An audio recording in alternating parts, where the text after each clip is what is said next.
चलिए शुरू करने जा रहे हैं विश्व का भूगोल जो कि अध्याय है 10 जो कि जलमंडल मतलब NCERT world geography practice set 10 चल रहा है। ठीक है, तो चलिएगा इसका पहला क्वेश्चन आपके स्क्रीन पे है और इस पे हम बहुत ज्यादा नहीं करेंगे क्योंकि नेक्स्ट जो है 11वां जो है अध्याय वो भी इसी में ऐड करेंगे। निम्नलिखित में से कौन सा सबसे गहरा सागर है? सबसे गहरा सागर कौन है? तो दक्षिण चीन सागर जो है सबसे गहरा सागर है। अब क्यों है चलिए हम जानते हैं। ये विकल्प के अनुसार है। ठीक है, विकल्प के अनुसार। तो विकल्प में दिए गए सागरों में सर्वाधिक गहरा अगर पूछे तो दक्षिण चीन सागर बता दीजिएगा। कितना है? 5016 है। कितना है? 5016 मीटर गहरा है जो कि चीन के दक्षिण में स्थित प्रशांत महासागर का भाग है। तो दक्षिण चीन सागर जो है वो प्रशांत महासागर का भाग माना जाता है, चीन के दक्षिण में स्थित है और इसकी अगर गहराई पूछे तो 5016 बताइएगा। इसके पश्चात अगर पूछे क्रमशः तब बताइएगा बेरिंग सागर। बेरिंग सागर का जो है याद रखेंगे 4773 मीटर है गहरा बेरिंग सागर जो है। भूमध्य सागर की अगर बात करेंगे तो 4632 है, मतलब 4632 मतलब 4632 मीटर गहरा है भूमध्य सागर।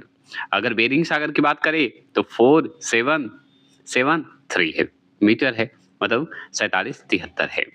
जापान सागर की बात करेंगे तो ये 3742 मीटर जो है गहरा है, याद रखना है। ये सब स्थान रखते हैं। तो दक्षिण चीन सागर जो है सबसे गहरा है विकल्प के अनुसार। चलिए आगे चलते हैं। दूसरा प्रश्न सुनिएगा कि आंतरिक सागर है, तो आंतरिक सागर को ही अस्तल रुद्ध सागर भी कहते हैं। तो आंतरिक सागर कौन सा है? तो ऑप्शन नंबर सी है, कैस्पियन सागर को ही आंतरिक सागर कहा जाता है। एशिया महाद्वीप के पश्चिम में, एशिया महाद्वीप के पश्चिम में बात करते हैं एवं यूरोप महाद्वीप के पूर्वी तटों के मध्य जो है स्थित है कौन? कैस्पियन सागर। तो आपसे पूछेगा तो एशिया महाद्वीप के पश्चिम और यूरोप महाद्वीप के पूर्वी तटों के बीच मध्य जो है क्या स्थित है? कैस्पियन सागर स्थित है। विश्व की सबसे बड़ी झील है कैस्पियन झील जो है, कैस्पियन सागर जो है विश्व की सबसे बड़ी झील है जिसका कुल क्षेत्रफल अगर पूछे लगभग तो कितना वर्ग किमी बताइएगा? तो बताइएगा 371,000 बताइएगा, मतलब 371,000 वर्ग किमी में है, मतलब 3,71,000 वर्ग किमी में है ना? 3,71,000 है। इस झील को, किस झील को? कैस्पियन सागर झील को इसके बृहद आकार के कारण सागर कहा जाता है। आकार के कारण इसे सागर दिया गया इसलिए कैस्पियन सागर होता है। यह एक क्या है? आंतरिक सागर है क्योंकि यह तीनों ओर से स्थल भाग से जो है क्या है? घिरा हुआ है। कैस्पियन सागर जो है स्थल भाग से घिरा हुआ है। अब देखिए रहे हैं अगर बात करते इसलिए स्थल रुद्ध भी बोला जाता है क्योंकि यह जो है तीन ओर से स्थल भाग से घिरा हुआ है। स्थल मतलब जमीन से घिरा हुआ है। अब बोलगा नदी इसी झील में गिरती है। तो बोलगा नदी अगर आपसे पूछे तो आप बताइएगा किस झील में गिरता है? कैस्पियन सागर में ही गिरता है बोलगा झील। तीसरा प्रश्न क्या है सुनिए, निम्नलिखित में से कौन सा देश जो है युगम अरल सागर के किनारे स्थित है? तो ये है option number A, Kazakhstan, Kazakhstan और उज्बेकिस्तान। तो कजाकिस्तान बोलिए, कजाकिस्तान बोल दीजिए, उज्बेकिस्तान बोल दीजिए, यही है। अब चलिए अरल सागर है, चलते हैं जानते हैं इसके बारे में। तो अरल सागर जो है मध्य एशिया में स्थित एक प्रमुख झील है। अरल सागर जो कि कजाकिस्तान एवं उज्बेकिस्तान की सीमा को स्पर्श करती है। समझ गए? ये दोनों को टच करती है। सर दरिया व अमू दरिया नदियां जो है इसी झील में आकर गिरती है।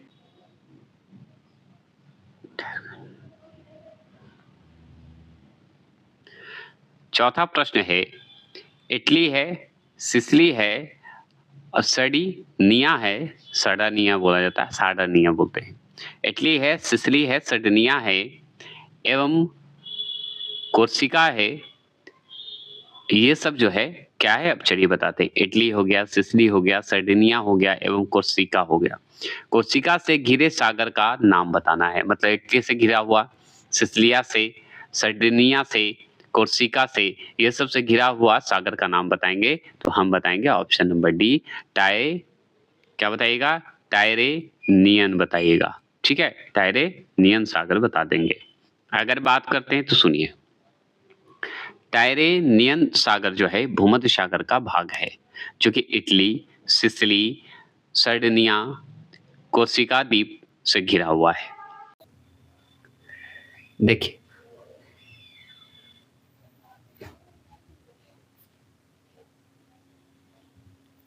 टायरेनिया जो सागर है, ये भूमध्य सागर का भाग है, ये हम जान गए। ये जो है इटली हो गया, सिसिली हो गया, सर्डिनिया हो गया और कोर्सिया, जो कि द्वीप है ये सब। इटली हो गए, सिसिली हो गए, सर्डिनिया हो गए, ठीक है। इसे स्पष्ट सुनेंगे फिर से कि टायरेनियम जो सागर है वो भूमध्य सागर का भाग है, ये हम जान गए हैं, इतना तो जानते हैं। इटली भी हमारा टायरेनियम सागर का ही भाग माना जाता है, मतलब इटली जो है टायरेनियम सागर से घिरा हुआ है, ये आप जान लीजिए। आपका यहाँ पे जो है सागर से जो टायरेनियम जो देख रहे हैं आप, टायरेनियम सागर जो देख रहे हैं, ये हमारा क्षेत्र से घिरा हुआ है। क्यों बढ़िया नहीं हो रहा, माइंडसेट नहीं। सार्डिनिया हो गया, ये सबसे घिरा हुआ है। इसके उत्तर में अगर बात करें तो उत्तर में अगर जाएं तो आपका लिगुरियान सागर है, और दक्षिण में जाएगा तो आयोनियान सागर है। प्रश्न है कि जिस महासागर से सारगैसो संबंधित है वह है, कौन सा है बताइए, कौन सा है? तो ये हमारा उत्तरी अटलांटिक है। अब सारगैसो सागर की बात करते हैं तो उत्तरी अटलांटिक महासागर में 20 से 40 डिग्री उत्तरी अक्षांश तथा 35 से 75 डिग्री पश्चिमी देशांतर के मध्य जो है चारों ओर से प्रवाहित होने वाली जल धाराओं के मध्य स्थित क्या है? शांत जल क्षेत्र है। फिर से सुन लीजिए, सारगैसो सागर जो है कहाँ है? उत्तरी अटलांटिक महासागर में 20 से 40 डिग्री उत्तरी अक्षांश और 35 से 75 डिग्री पश्चिमी देशांतर के मध्य जो है ये चारों ओर से प्रवाहित होती है, होने वाली क्या है? जलधारा है। ठीक है, इतना ध्यान रखें। इतने डिग्री देशांतर पे है और 20 से 40 आपका उत्तरी अक्षांश है और 35 से 75 जो है पश्चिमी देशांतर है, और इसी के चारों ओर जो है, इसी के मध्य जो है ये जलधारा चलती है। जैसे गल्फ स्ट्रीम हो गए, कनारी हो गए, उत्तरी विश्वत रेखीय जलधाराओं के मध्य जो है शांत जल क्षेत्र है ये। इस सागर में, कौन से सागर में? सारगैसो सागर में घास की मोटी परत तैरती रहती है, जिसको पुर्तगाली भाषा में सारगैसम कहते हैं। क्या कहते हैं? सारगैसम कहते हैं। इसी घास के नाम पर इस सागर का नाम सारगैसो सागर नाम पड़ा है। छठा प्रश्न सुनिए। छठा प्रश्न है टर्की के उत्तर में है, तो टर्की के उत्तर में क्या है? तो ऑप्शन नंबर ए काला सागर है। टर्की के उत्तर में क्या है? काला सागर है। सुनेंगे, टर्की एक जो है यूरेशिया देश है। टर्की क्या है? एक यूरेशिया देश है, जिसकी सीमा अगर बात करें तो 8 देशों 4 सागरों से लगी हुई है। मतलब टर्की एक क्या है? यूरेशिया देश है, जिसमें 8 देश तो सीमा बनाता है टर्की से, ऊपर से 4 सागर इससे सटा हुआ है, वो भी जुड़ा हुआ है। इसका अधिकांश भाग अगर बात करें तो एशिया में स्थित है। किसका? टर्की का अधिकांश भाग एशिया में, तथा कुछ भाग जो है यूरोप में स्थित है, इसलिए यूरेशिया देश का भाग माना जाता है। अब इसलिए इसे यूरोप एवं एशिया के मध्य सेतु कहा जाता है। टर्की जो है एशिया यूरोप के मध्य ये सेतु बनाता है। इसके उत्तर में काला सागर, किसके? टर्की के उत्तर में जाइएगा नॉर्थ में तो काला सागर, दक्षिण में जाइएगा तो आपको भूमध्य सागर मिलेगा टर्की में, और टर्की के पश्चिम में जाइएगा तो आपको क्या मिलेगा? मरमरा एवं एजियन सागर स्थित है। मरमरा बोलिए, या मरमरा सागर भी है और एजियन, दोनों सागर आपको वहां पे स्थित मिलेगा टर्की में। किस दिशा में? पश्चिम में। क्लियर?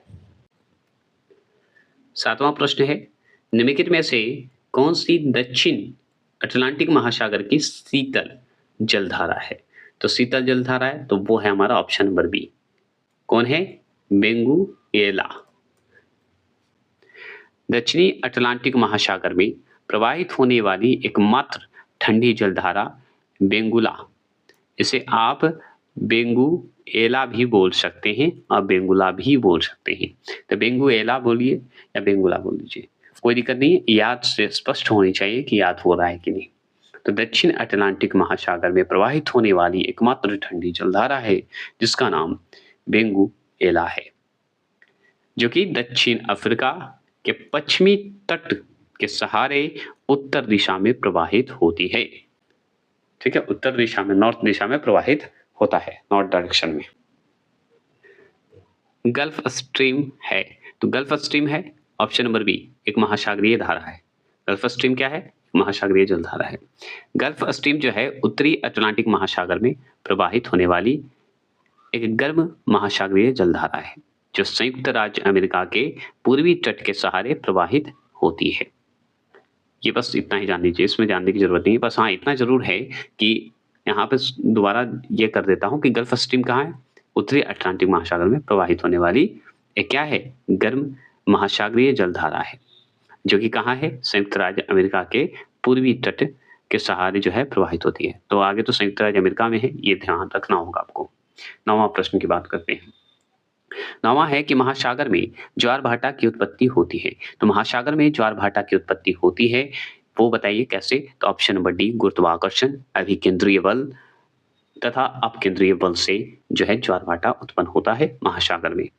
अब यहाँ पे सुन लीजिए कि सूर्य एवं चंद्रमा के शक्तिशाली गुरुत्वाकर्षण बल तथा पृथ्वी पर उत्पन्न होने वाले दो बलों, अभिकेंद्रीय बल और केंद्रोन्मुख बल एवं अपकेंद्रीय बल या केंद्रा प्रसारित कहिए बल जो है के फलस्वरूप ज्वार भाटा की उत्पत्ति होती है। मतलब आपसे अगर पूछे तो याद रखना है, सूर्य एवं चंद्रमा के शक्तिशाली गुरुत्वाकर्षण बल के कारण पृथ्वी पर जो उत्पन्न होते हैं दो बल होते हैं, अपकेंद्रीय बल, अपकेंद्रीय बल। बस इतना जान लीजिए। वही अपकेंद्रीय बल को केंद्रोन्मुख कह दीजिए, अपकेंद्रीय बल को या केंद्रा प्रसारित कह दीजिए, एक ही है। इसके कारण ज्वार भाटा उत्पत्ति होती है, उत्पन्न हो सकती है, होती भी है। इस बल के फलस्वरूप अगर बात करें तो समुद्री लहरों का ऊपर उठकर आगे की ओर बढ़ना, मतलब आगे तो समुद्र की लहर होगा, देखे होंगे आप ऊपर की ओर उठ रहा है, फिर उसके बाद आगे की ओर बढ़ने की प्रक्रिया, और वही बढ़ने की प्रक्रिया को ज्वार एवं समुद्री लहरों का नीचे की ओर गिरते हुए पीछे लौटने की प्रक्रिया भाटा कहलाता है। समझ गए? तो इसी को भाटा कहा जाता है। मतलब देखिए, ऊपर एकदम तेजी से उठा और नीचे की ओर फिर पानी गिरता है कि नहीं? देखे होंगे समुद्र का लहर, तो वही ज्वार भाटा हो गया। नीचे गिरना भाटा, ऊपर उठना ज्वार, तो ज्वार भाटा हो गया। तो सही बोल रहा है। 10वां प्रश्न क्या है, सुनिए। 10वां प्रश्न है कि निम्न में से कौन जल लवणता में प्रवणता को प्रदर्शित करती है? तो प्रवणता को प्रदर्शित करती है तो वो है ऑप्शन नंबर बी, हैलोक्लाइन। ठीक है, हैलोक्लाइन। सुनिए, महासागर का वह क्षेत्र जहां गहराई के साथ साथ लवणता की प्रवणता में तीव्रता में वृद्धि होती है। हैलो मतलब इस तीव्रता की वृद्धि को ही हैलोक्लाइन कहते हैं या कहलाता है। स्पष्ट जान लीजिए, समुद्री लवणता का मापन जो है सेलिनोनेक्टर यंत्र द्वारा होता है। 11वां प्रश्न क्या है, सुनिए। सागरीय लवणता का मुख्य स्रोत है, कौन है? तो भूमि है मुख्य स्रोत, इसके बिना कैसे हो सकता है? अब सुनिए, भूमि सागरीय लवणता का मुख्य स्रोत है, ये हम जान गए। जबकि नदियां जो है लवणता को सागर तक पहुंचाने वाले कारकों में प्रमुख है। नदी जो है क्या करता है कि लवणता को सागर तक पहुंचाने का काम करता है। समझ गए? अब भूमि जो है सागरीय लवणता का मुख्य स्रोत है भूमि, और नदी जो है हमारा क्या करता है? मिलाने में, पहुंचाने में काम करता है। महासागरों, सागरों तथा झीलों में जो लवणता होती है, तो याद रखना है, महासागरों, सागरों तथा झीलों में लवणता की मात्रा को प्रभावित करने वाले कारकों को लवणता नियंत्रक कारक जो है कहते हैं। 12वां प्रश्न सुनेंगे। उच्चतम लवणता पाई जाती है, तो उच्चतम लवणता कहाँ पाई जाती है? बॉन झील में पाई जाती है। कि तुर्की में स्थित बॉन झील में जो है विश्व के सभी सागरों एवं झीलों में से सर्वाधिक लवणता पाई जाती है। मतलब कितना? 330% पाया जाता है। सोचिए, 330% लवणता पाई जाती है, मतलब नमक पाया जाता है उसमें। किसमें? बॉन झील में, जो कि तुर्की में स्थित है। इसके पश्चात क्रमशः मृत सागर में 238%, ग्रेट साल्ट लेक में 220% लवणता पाई जाती है, तथा लाल सागर में 36 से 41% लवणता पाई जाती है।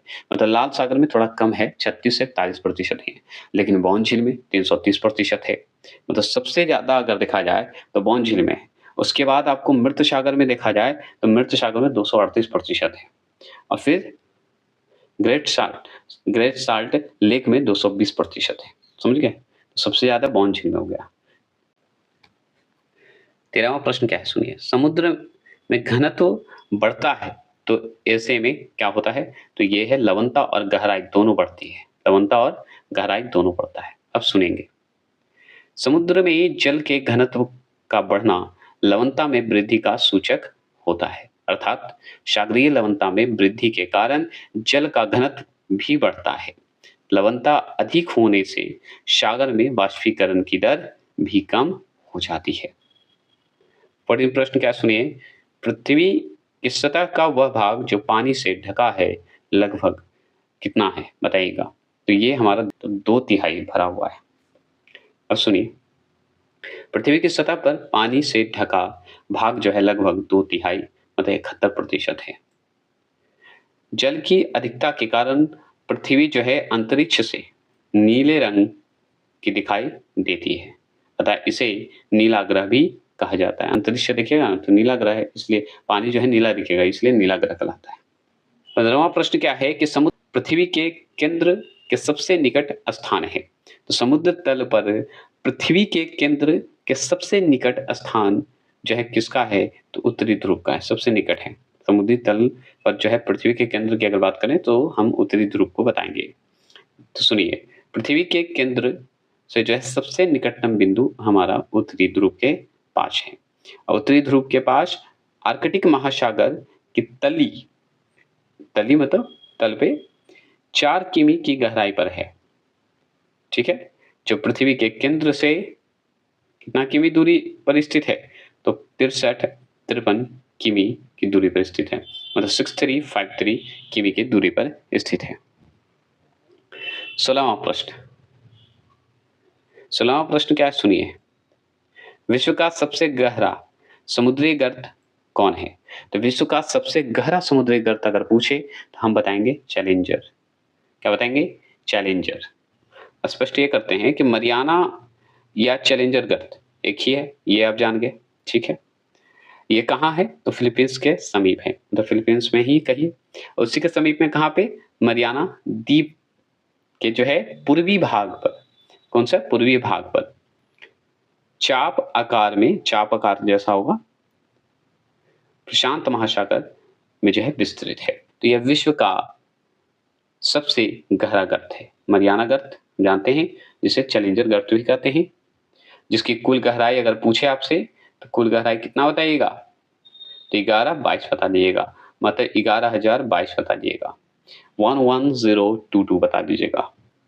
17वां प्रश्न क्या है कि मलक्का जल संधि में आने जाने की सुविधाएं हैं। तो सुविधाएं हैं तो बताइएगा। तो ऑप्शन नंबर ए, हिंद महासागर से चीन महासागर तक है। हिंद महासागर से चीन महासागर तक है। मलक्का जल संधि के बारे में आप जानते हैं और चलिए इसके बारे में हम जान रहे हैं। तो मलक्का जल संधि जो है इंडोनेशिया के सुमात्रा द्वीप को मलेशिया से अलग करता है। मतलब इंडोनेशिया के जो सुमात्रा द्वीप है वो मलेशिया से अलग करती है। यह प्रशांत महासागर को हिंद महासागर से जोड़ती है। मलक्का जो जल संधि है प्रशांत महासागर को हिंद महासागर से जोड़ती है।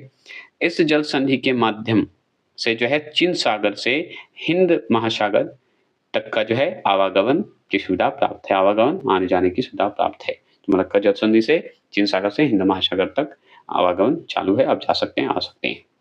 18वां क्वेश्चन है कि पनामा नहर जोड़ती है। पनामा नहर है, तो पनामा नहर जो जोड़ती है प्रशांत महासागर एवं अंध महासागर को जोड़ती है। बढ़िया से फिर से, पनामा नहर मध्य अमेरिका में है। ठीक है, ये जान लीजिए। और पनामा नहर मध्य अमेरिका में है, वो स्थल डमरू मध्य है और स्थल डमरू मध्य को काटकर बनाई गई प्रमुख नहर है पनामा नहर। मतलब स्थल जो जगह है उसको काटकर अटलांटिक महासागर और प्रशांत महासागर को ये क्या करती है? जोड़ती है पनामा नहर, और अटलांटिक को ही अंध महासागर कहते हैं। 19वां प्रश्न क्या सुनिए। असवान उच्च बांध स्थित है। असवान उच्च बांध स्थित कहाँ है? तो यह है मिस्र में स्थित है। कहाँ है? मिस्र में स्थित है।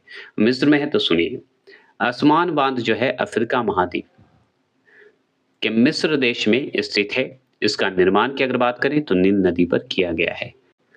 20वां प्रश्न क्या है कि निम्न में कौन सुमेलित नहीं है? तो कौन सुमेलित नहीं है? तो ये हमारा ऑप्शन नंबर बी जो है ये सुमेलित नहीं है। हुबर और टेनेसी ये जो है सुमेलित नहीं है। तो देखिए, हुबर जो है बांध पहले बोल्डर बांध के नाम से जाना जाता था कि कौन से?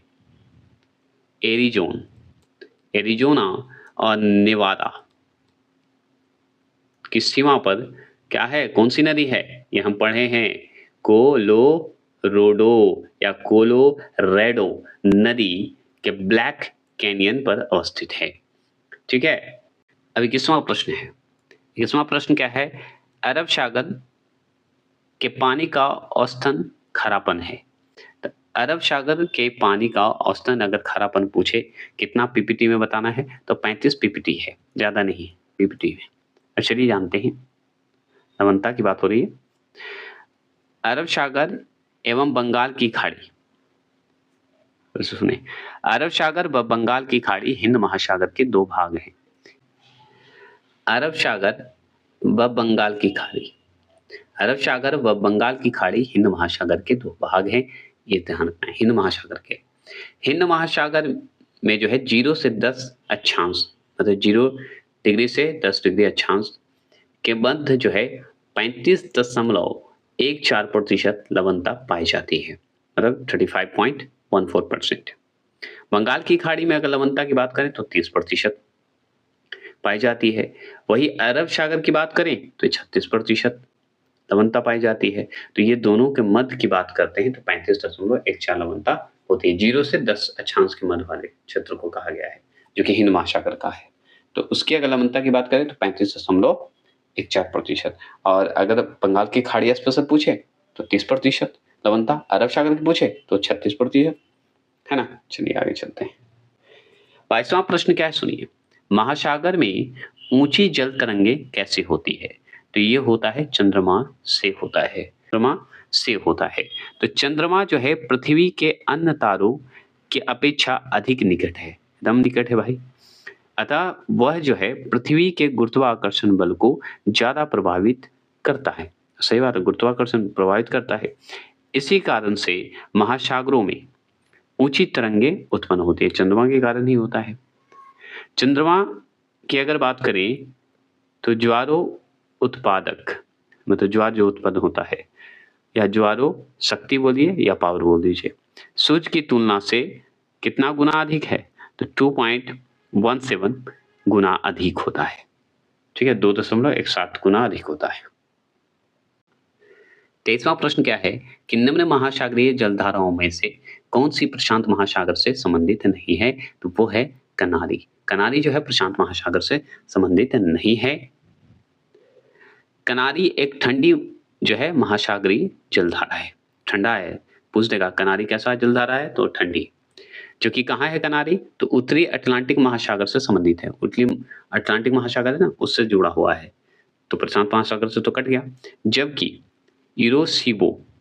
यूरोशिबो जो कि जापान कहते हैं, गर्म जलधारा है। यूरोशिबो जो है जापान में है, वो गर्म जलधारा है।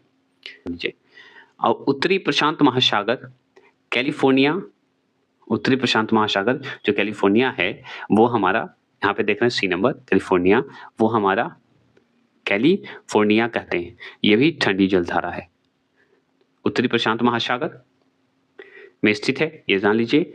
हम्बोल्ट जो है ये पेरू में है, जो कि ठंडी जलधारा है, जो कि दक्षिण प्रशांत महासागर में प्रवाहित होती है। बस इतना ध्यान रखना है। 24वां प्रश्न क्या है सुनिए, लाल सागर एक उदाहरण है। तो लाल सागर क्या उदाहरण है बताइए? तो लाल सागर जो उदाहरण है वह है अक्षिण द्रोणी का है। लाल सागर जो है अक्षिण द्रोणी का जो है उदाहरण माना जाता है। तो सुनिए, लाल सागर एक अक्षिण द्रोणी का उदाहरण है जो अरब और अफ्रीका के बीच स्थित है। अरब और अफ्रीका के बीच स्थित है हमारा लाल सागर। इस क्षेत्र में जो है, किस क्षेत्र में? लाल सागर के क्षेत्र में चुंबकीय विसंगति का निर्धारण किया जाता है। मतलब चुंबकीय असर जो है आपको दिखेगा और चुंबकीय विसंगति का निर्धारण किया जाता है, इसी लाल सागर से ही किया जाता है। और लाल सागर के आस-पास अगर जो देखें, तो वर्ष भर उच्च तापमान रहने के कारण यही जो है क्या होता है, मरुस्थलीय जलवायु वाले देश स्थित हैं। यहीं पे मरुस्थलीय जलवायु होता है, स्थित होता है ना? मरुस्थलीय जो जलवायु क्षेत्र हो जाता है। इसके किनारे में अगर बात करें लाल सागर के किनारे में तो जिद्दा है, हिजाज है, मिस्र हो गया, पोर्ट सुडान हो गया, सुएज हो गया, अकाबा यहाँ पे ध्यान रखना होगा, अकाबा आदि जो है नगर अवस्थित हैं इसी जगह पे, लाल सागर में, ठीक है?